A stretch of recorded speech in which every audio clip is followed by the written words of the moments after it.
Have you ever found yourself feeling drained, spent after spending just quality time with a certain individual or individuals? Or has your self-esteem just plummeted while in relationships where the balance of that relationship is tilted predominantly towards another person's needs, their wants, and their desires? My name is Adam Lugsch-Tehle. I'm an existential and a lifestyle coach. And today we're just going to simply scratch the surface of a really popular subject right now, which is called narcissism, particularly focusing on understanding the pain that it inflicts, known as the narcissistic wound. And if you stick around, I want you to rethink it as well. Narcissistic relationships can often lead to emotional exhaustion. They can lead to burnout.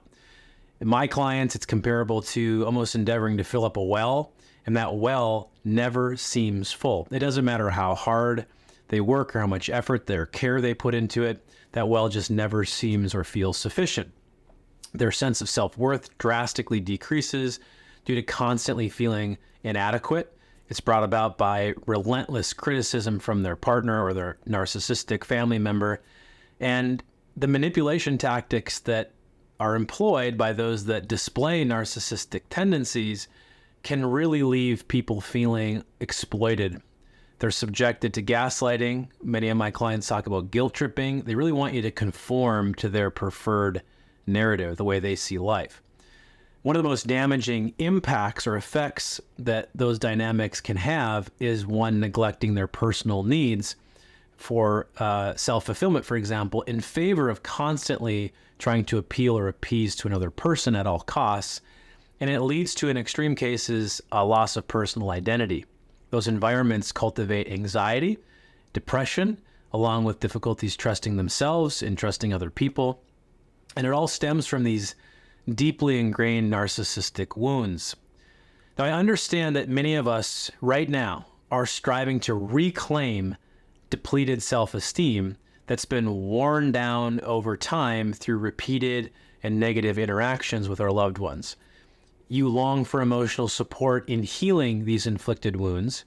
You're seeking validation, not just externally, but more importantly, inwardly too. And additionally, you want to fulfill your personal desires. You want to do it without feeling guilty about doing the thing that you know is best for you. You want a robust sense of personal identity that trumps those external validations. So I want to get straight to the point today. I believe that you absolutely and fundamentally deserve a life that's filled with balance, with better mental health, with true trust in your relationships, and a feeling of stability and security with everyone that you're close to. Fact. And in an era where the term narcissist is just thrown around all too easily, I want us to just pause for a second and invite you to consider a slightly different perspective on narcissism for just a moment. I want us to rethink narcissism. And to do this, I would like to invite to the party Dr. Craig Malkin. He's an authority on narcissism. He's the author of the book, Rethinking Narcissism. He's an author. He's a clinical psychologist, so he has his own practice. And he's also an instructor of psychology for Harvard's medical school. And he brings, or at least brought to me, these enlightening insights to narcissism by deconstructing the myth of Narcissus, which is a tale about a handsome lad who's infatuated or becomes infatuated with his own reflection, and that ultimately leads to his demise. Now, I want to start there. I want to tell the story and then come back to Dr. Malkin. So imagine a long time ago, it's ancient Greece, there lived a boy, his name was Narcissus.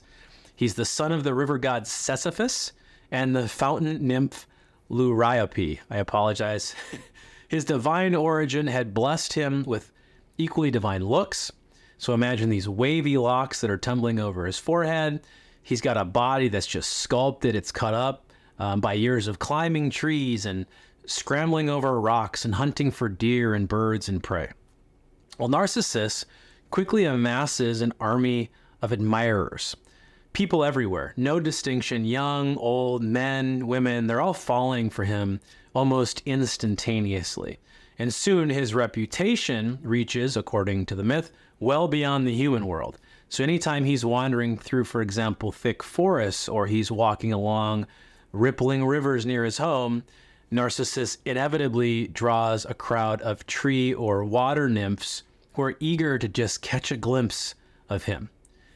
However, here's what's interesting. He shows disdain and indifference to all of his suitors who fall in love with him. According to the most well-known version of the myth that I found, as told by the Roman poet Ovid in his work Metamorphosis, Narcissus' rejection of another's love is what leads to his own tragic downfall. So the story goes like this, that one of the spurned lovers prays to the gods for Narcissus to feel that pain of unrequited love. The goddess Nemesis hears this prayer and decides, you know what, I agree, I'm going to punish Narcissus for his vanity, for his indifference. But how? Nemesis lures Narcissus to this clear pool where he sees his own reflection for the first time. Narcissus, not realizing that it's merely an image, falls deeply in love with the reflection. He tries to talk to his reflection. He gets no reply. He tries to kiss his own image, but it just ripples away. And at last, he dives into the spring, going deeper and deeper and deeper, never to return. Some say captivated by his own beauty, he's unable to leave that spot. Other stories talk about gradually losing the will to live as he cannot attain the object of his desire. Narcissus eventually dies. He's consumed by his unrequited love for himself. And in that place of his death, there's a flower that blooms, which is named after him, which is the Narcissus flower. Whatever story, there's a moral here. And I believe that the moral in the myth of Narcissus, it serves as almost like a cautionary tale about the dangers of excessive self-love, of excessive vanity, illustrating how an obsession with one's own beauty, one's own self can really lead to self-destruction. It also gave rise to the term narcissism. That's the story that gave rise to that term in psychology that's used to describe that excessive self-absorption, a lack of empathy for others, for example, or a constant need for admiration. Now, back to Dr. Malkin. So in his book, Rethinking Narcissism, Dr. Malkin further elucidates how there's room for self-love without turning harmful. He calls it healthy narcissism. It exists on a spectrum.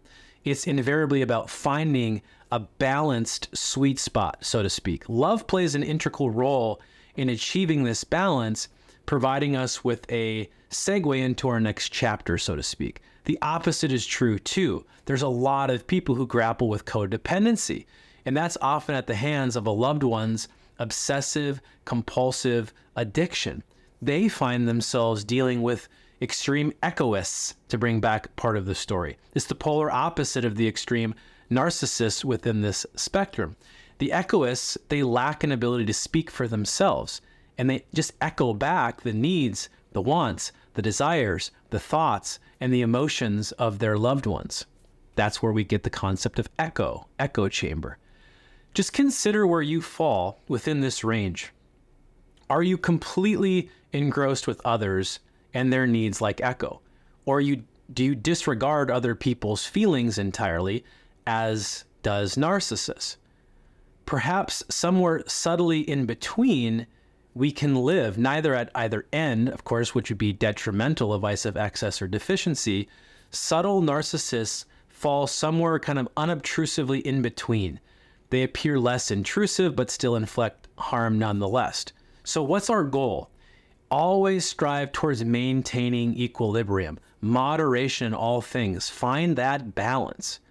Wherever we are on the continuum, healing from that narcissistic wound that we've experienced, it requires deep love, paramount when seeking balance within narcissism.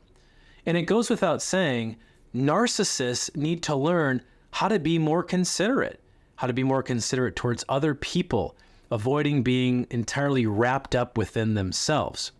In contrast, egoists, they have to amplify their self-love. They have to become open to receiving praise, receiving support, without feeling almost undeserving or overwhelmed by that love and that support.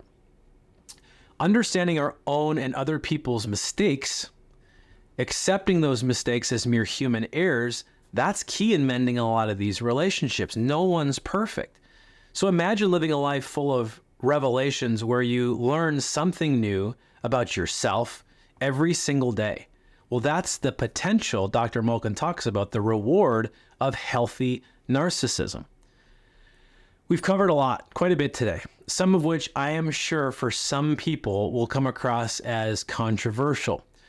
We've talked about understanding the pain that's associated with the narcissistic wounds. We've recognized that your needs for emotional backing are real and valid. I introduced you to Dr. Malkin's insights on rethinking narcissism. We explored the spectrum of narcissistic behaviors just slightly, and finally discussed how love can heal both of those extremes, those wounds that are enabling us to develop healthier levels of narcissism. Yeah, healthy narcissism. I encourage all of us to continue to reflect on our own placement within this spectrum. We might ask ourselves, are there areas where we could amp up our quotient for love, be it for ourselves or for others? As Dr. Malkin keenly pointed out, the key to happy relationship isn't eradicating all traces of egocentrism, but striving towards balance. So let's all work really hard towards finding that balanced sweet spot, because I think there's an exciting journey that awaits here. And as always, thanks for listening, and here's to living unstoppably free together today.